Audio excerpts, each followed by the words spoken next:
Class 11th accountancy CBSE MP board में लगभग syllabus हमारा सेम है। थोड़ा सा लेवल्स की बात की जाए तो सीबीएसई बोर्ड का लेवल एमपी बोर्ड के लेवल से थोड़ा टफ होता है।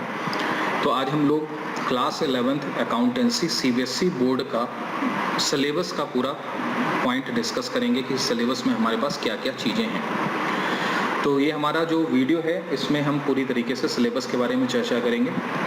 Actually CBSE board accountancy subject का जो हमारा पेपर है उसमें 100 मार्क्स का पेपर आता है, जिसमें थ्योरी प्लस प्रैक्टिकल मिला करके 80 मार्क्स का रिटन टेस्ट पेपर होता है और प्रोजेक्ट वर्क के 20 मार्क्स होते हैं।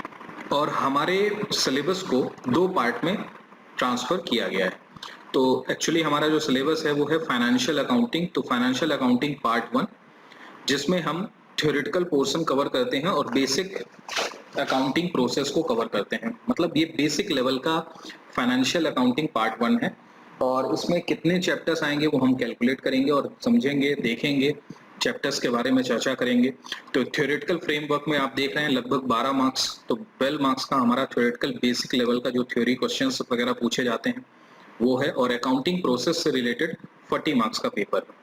इसके बाद फाइनेंशियल अकाउंटिंग पार्ट 2 में हमें अपने अकाउंटिंग लेवल के जो फाइनल अकाउंट और फाइनेंशियल स्टेटमेंट प्रिपेयर करने होते हैं, उसमें trading account, profit and loss account और बैलेंस शीट बनाना होता है। और एक हमारा सिंगल एंट्री चैप्टर का टॉपिक है इनकम्प्लीट रिकॉर्ड्स का। उस पर्टिकुलर चैप्टर से 3 चैप्टर होते हैं आपकी बुक में। पार्ट 1, पार्ट 2 में 3 चैप्टर हैं। एक फाइनेंशियल अकाउंटिंग विदाउट एडजस्टमेंट और एक है फाइनेंशियल अकाउंटिंग विद एडजस्टमेंट और उसके बाद में सिंगल एंट्री। इसके बाद एक चैप्टर थ्योरेटिकल पूरी तरीके से थ्योरी फ्रेमवर्क का है, कंप्यूटर्स इन अकाउंटिंग, और वो उसमें से लगभग 6-8 नंबर की थ्योरी पूछी जाती है। प्रोजेक्ट वर्क, स्कूल में प्रोजेक्ट वर्क होते हैं जिसमें से 4 नंबर का वाइवा पूछा जाता है। प्रोजेक्ट फाइल के 12 नंबर होते हैं और लगभग 4 नंबर का रिटन टेस्ट पेपर आपसे पूछा जाता है फाइनेंशियल स्टेटमेंट्स को लेकर के, फाइनल अकाउंट को लेकर के। तो ये चैप्टर का एक ब्लूप्रिंट का ओवरव्यू था कि किस प्रकार से मार्किंग होती है। और हम लोग चैप्टर्स की तरफ जाएं कि हमारे जो चैप्टर्स हैं फाइनेंशियल अकाउंटिंग पार्ट 1 में कौन कौन से थ्योरेटिकल फ्रेमवर्क के क्वेश्चंस हैं। तो यूनिट 1 में हमारा थ्योरेटिकल फ्रेमवर्क में पहला होता है इंट्रोडक्शन ऑफ अकाउंटिंग, जहां हम लोग स्टार्ट करेंगे। ये हमारा फर्स्ट चैप्टर है। इसी फर्स्ट चैप्टर से हम लोग अगले वीडियो से स्टार्ट करेंगे क्लास 11 का कोर्स, उसको आप लोग वॉच कर सकते हैं। और इंट्रोडक्शन में हम सीखेंगे कि अकाउंटिंग क्या होती है, किस प्रकार से बिजनेस ट्रांजेक्शन्स को हमें रिकॉर्ड करना होता है, और अकाउंटिंग की क्या क्या प्रोसेस होती है, ऑब्जेक्टिव्स होते हैं, उसके क्या एडवांटेज हैं, किसी बिजनेस में क्यों अकाउंटिंग करना जरूरी है, अकाउंटिंग करने के क्या क्या लिमिटेशंस होती हैं, इन्फॉर्मेशन के बारे में बात करेंगे। पर उसके पहले हम स्टार्ट जो करेंगे वो करेंगे बेसिक अकाउंटिंग टर्मिनोलॉजीज, कि हम जो बिजनेस में ट्रांजेक्शन्स होते हैं उसके लिए जो बेसिक टर्म्स यूज की जाती है, फाइनेंशियल टर्म्स होती हैं, उन टर्म्स के बारे में डिस्कस करेंगे कि बिजनेस में क्या क्या चीजें होती हैं जिसे असेट्स माना जाता है, बिजनेस में ऐसी कौन कौन सी चीजें होती हैं जिसे लाइबिलिटीज ट्रीट किया जाता है, एक्सपेंडिचर के कितने टाइप्स होते हैं, इनकम के कितने टाइप्स होते हैं, प्रॉफिट क्या होता है, गेन क्या होता है, लॉस क्या होता है, किस प्रकार से परचेज ट्रांजेक्शन होता है, किस प्रकार से कोई सेल ट्रांजेक्शन होता है, उसमें टैक्स का इम्प्लीमेंट क्या होता है, हमारे लिए स्टॉक क्या है, गुड्स क्या है और असेट्स क्या है, पार्टी में डेटर्स और क्रेडिटर्स के बारे में। तो ये सारी चीजें हम लोग चर्चा करेंगे। डिस्काउंट का एलिमेंट कैसे किसी ट्रांजेक्शन में ट्रीट किया जाता है, तो ये सब इंट्रोडक्शन में कवर होगा। फिर अकाउंटिंग पर्टिकुलर किसी बेस या एजम्पशंस को लेकर के की जाती है। कोई भी बिजनेस ट्रांजेक्शन्स को रिकॉर्ड करना हर एक बिजनेसमैन के लिए जरूरी होता है। ठीक है, हर एक सिटी, हर एक कंट्री में एक अपना मनी को मेजरमेंट करने के लिए एक यूनिट होती है। जैसे इंडिया में रुपी है, यूएस में डॉलर। तो हम लोग बिजनेस ट्रांजैक्शन को उस रुपी टर्म में रिकॉर्ड करेंगे या डॉलर टर्म में रिकॉर्ड करेंगे, तो जिस कंट्री की जो करेंसी है उसी टर्म में रिकॉर्ड होता है। तो पहले तो हमें अकाउंट्स के बेसिक को समझना होगा कि हम अकाउंट्स को किस बेस थ्योरी को लेकर के, बेसिक एजम्पशंस को लेकर के हम किसी बिजनेस ट्रांजैक्शंस को मेजरमेंट करते हैं और उसको देखते हैं कि वो कौन से पीरियड से रिलेट कर रहा है, उसमें कौन सा कॉन्सेप्ट फॉलो किया जाएगा। ये सारी चीजें चर्चा करेंगे। तो यहाँ पर हमें बहुत सारे कॉन्सेप्ट पढ़ने हैं, जिसमें बिजनेस एंटिटी है, मनी मेजरमेंट कॉन्सेप्ट है, गोइंग कंसर्न कॉन्सेप्ट है, accounting period, concept due loss effects क्या होता है, ट्रांजैक्शन के 2 इफेक्ट होते हैं, उसको रेवेन्यू रिकॉग्निशन, इनकम को किस प्रकार से ट्रीट करना है और कैसे रिकॉर्ड करना है, मैचिंग कॉस्ट कॉन्सेप्ट, ठीक है, और फुल डिस्क्लोजर में जहां पर हम ट्रांजैक्शन को उसके डिस्क्लोजर रिलेटेड रिक्वायरमेंट देखते हैं कि किस प्रकार से ट्रांजैक्शन का प्रेजेंटेशन होता है, कंसिस्टेंसी, कंजर्वेटिव में, ये सारी चीजें आपको समझ में आएगी जब हम लोग डिटेल्ड में डिस्कस करेंगे। बट जब हम अपने अकाउंट से रिलेटेड बेसिक टर्मिनोलॉजीज और बेसिक अकाउंटिंग प्रोसेस को समझ जाएंगे तभी हमें ये कॉन्सेप्ट समझ में आते हैं। तो ये कॉन्सेप्ट काफी लेट डिस्कशन होगा, पहले हम बेसिक की बात करें, ठीक है। तो ये हमें हमारा सिलेबस में है। उसके बाद जो हम लोग स्टार्ट करेंगे बेसिक टर्मिनोलॉजी के बाद कि ट्रांजैक्शन की रिकॉर्डिंग कैसे होती है, तो रिकॉर्डिंग ऑफ बिजनेस ट्रांजैक्शन। यहाँ पर शुरुआत करने से पहले हम बिजनेस वाउचर्स के बारे में पढ़ेंगे कि बिजनेस में किस प्रकार के सोर्स ऑफ डॉक्यूमेंट होते हैं, sales voucher, purchase voucher, sales return voucher, purchase return voucher कैसे बनाया जाता है और उसका फॉर्मेट क्या होता है, उसको समझा कैसे जाता है, उसमें क्या क्या बेसिक एलिमेंट होते हैं हर एक वाउचर्स में, और ट्रांजैक्शन को किस प्रकार से उनके ड्यू लॉस इफेक्ट, डेबिट और क्रेडिट के रूल्स को फॉलो करके हम रिकॉर्ड करते हैं। तो रिकॉर्डिंग करते समय हमें सबसे पहली बुक जो पढ़नी है वो है recording of transaction, books of journal entry. यहां से हम लोग स्टार्ट। तो बुक्स ऑफ जर्नल एंट्री मतलब हमारी ये फर्स्ट स्टेप होती है जहां पर हम किसी बिजनेस ट्रांजैक्शंस को रिकॉर्ड करते हैं। बुक्स ऑफ जनरल एंट्री के बाद हमारे पास बहुत सारी स्पेशल पर्पस की बुक्स होती हैं। ये जनरल एंट्री के बाद की एक स्टेप है जिसे हमें रिकॉर्ड करना होता है, प्रिपेयर करना होता है। ये एक प्रकार की बुक है।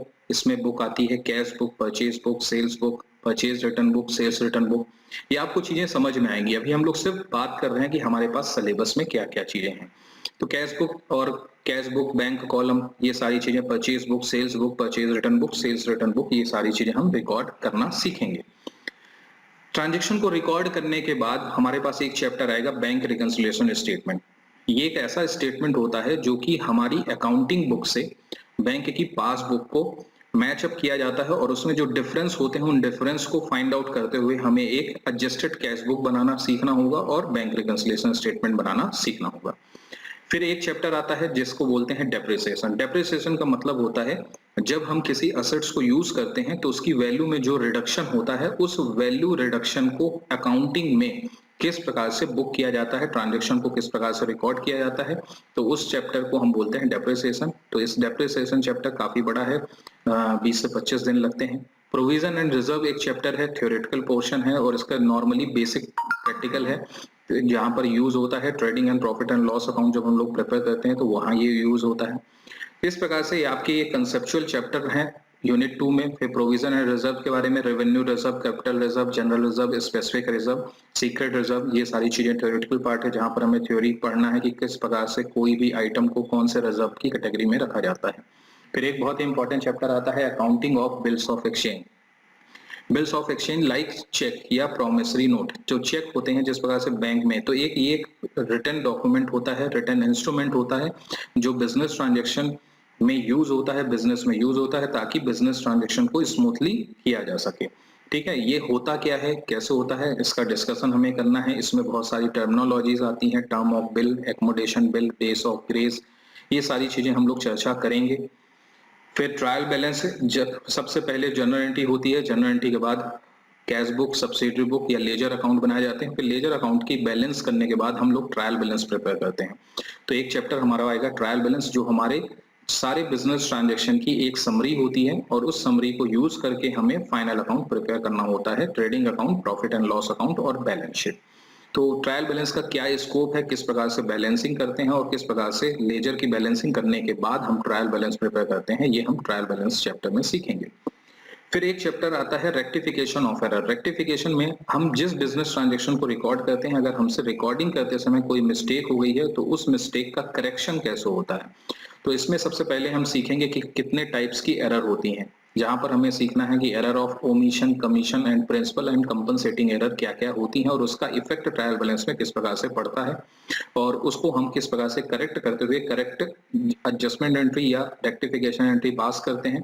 और उसके बाद हम लोग फाइनल अकाउंटिंग सीखते हैं, जहां पर फाइनल अकाउंटिंग मींस जब हम बिजनेस का एक प्रॉपर रिजल्ट निकालते हैं कि बिजनेस ने प्रॉफिट गेन किया है या लॉस इनकर किया है। तो प्रॉफिट या लॉस को मेजरमेंट करने के लिए हमें trading account, profit and loss account और बैलेंस शीट बनानी होती है। तो फाइनल अकाउंट विद एडजस्टमेंट और विदाउट एडजस्टमेंट दोनों हमारे पास सिलेबस में है, तो ये हम लोग प्रिपेयर करना सीखेंगे। पर उसके पहले आपको अकाउंटिंग की बेसिक अच्छी तरीके से आनी चाहिए, इसलिए बेसिक पे ज़्यादा फोकस करिएगा। जो हम अगले चैप्टर्स अगले वीडियो में डिस्कस करने वाले हैं, तो उन कंसेप्ट को आप अच्छी तरीके से पढ़िए, और जो चीज़ वीडियो में बताई जा रही है उसके नोट्स बनाइए और नोट्स प्रिपेयर करके करिए, क्योंकि अभी स्कूल्स वगैरह नहीं चल रही हैं, तो आपके पास सोर्स सिर्फ इंटरनेट है। मेरे वीडियो हैं या किसी और के वीडियो आप लोग वॉच कर सकते हैं, देख सकते हैं, और अच्छी तरीके से घर पढ़ सकते हैं। घर में बैठे बैठे आप लोग पढ़ाई कर सकते हैं, बट नोट्स प्रिपेयर जरूर करिए, ठीक है। इसके बाद में हमारा एक चैप्टर आता है incomplete records, single entry system. फिर आता है कंप्यूटराइज्ड बेसिस ऑफ अकाउंटिंग, जहां पर हम कंप्यूटर सिस्टम के बारे में सीखेंगे कि किस प्रकार से कंप्यूटर सिस्टम को, कंप्यूटर सॉफ्टवेयर को अकाउंटिंग में यूज किया जाता है और अकाउंटिंग के लिए यूज किया जाता है। तो ये पूरा थ्योरेटिकल पोर्शन है, थ्योरी में 6 से 8 नंबर का पेपर में आता है। तो ये हमारा कंप्लीट सिलेबस था जो हमने डिस्कस किया 80 मार्क्स का। इसके बाद आपको मैंने बताया था कि प्रोजेक्ट वर्क की फाइल बनानी होती है, 12 मार्क्स का रिटर्न की फाइल होती है। उस प्रोजेक्ट फाइल को आपको प्रिपेयर करना होता है, जिसमें आपने अभी तक जो भी मैंने डिस्कस किया, किसी भी बिजनेस को एक मेजर करना होगा कि आप पर्टिकुलर कोई एक बिजनेस रन कर रहे हैं, उस बिजनेस रन करने के साथ उस बिजनेस के 25, 30, 50 ट्रांजेक्शंस आपको लिखने होंगे। उन 50 ट्रांजेक्शंस की जर्नल एंट्री करनी होगी, फिर लेजर पोस्टिंग करनी होगी, फिर ट्रायल बैलेंस बनाना होगा, फिर ट्रायल बैलेंस बनाने के साथ कैश बुक, बैंक बुक, ये सारी चीजें प्रिपेयर करते हुए, कुछ रेक्टिफिकेशन है तो रेक्टिफिकेशन करते हुए, कुछ एडजस्टमेंट्स मेंटेन करते हुए आपको उनका trading account, profit and loss account बना करके बिजनेस का प्रॉफिट या लॉस गेन जो भी किया है उसको मेजर करना होगा, और फिर बैलेंस शीट प्रिपेयर करनी होगी। और उस प्रकार से आपका ये प्रोजेक्ट फाइल कंप्लीट होती है। देन फिर प्रोजेक्ट फाइल को यूज करके आपके जो एग्जामिनर आते हैं, उन एग्जामिनर के द्वारा आपके उस प्रोजेक्ट फाइल को देखते हुए आपसे क्वेश्चनिंग की जाती है। उस क्वेश्चन के आंसर का 4 नंबर का वाइवा होता है और 4 नंबर का रिटन टेस्ट पेपर होता है, जिसके थ्रू आपको 20 में से अच्छे नंबर स्कोर करने होते हैं। तो ये हमने कंप्लीट सिलेबस के बारे में डिस्कस किया है। अगले वीडियो में हम लोग डिस्कस करेंगे बेसिक अकाउंटिंग टर्म्स के बारे में, और उस बेसिक अकाउंटिंग टर्म्स को आप लोग अच्छे से वॉच करिए, समझिए, और कहीं पर कोई कंफ्यूजन आता है तो मुझसे पूछिए। चैनल को जरूर सब्सक्राइब करिए, हम लोग लेटेस्ट वीडियो अपलोड कर रहे हैं, और लेटेस्ट सिलेबस आपके पास रहेगा। पुराने जो रहेंगे वो वीडियोस वगैरह में पुराने सिलेबस, जो पुराने वीडियोस हैं बट कंसेप्चुअल, वो भी अच्छे हैं, आप लोग उसे भी वॉच कर सकते हैं, और मेरे वीडियोस भी वॉच कर सकते हैं। कोई भी चीजें गलत नहीं है, आप सभी सोर्सेस को यूज करके जितना घर बैठे मैक्सिमम अच्छा से अच्छा पढ़ सकते हैं, तो उसको कंप्लीट करिए। Thank you.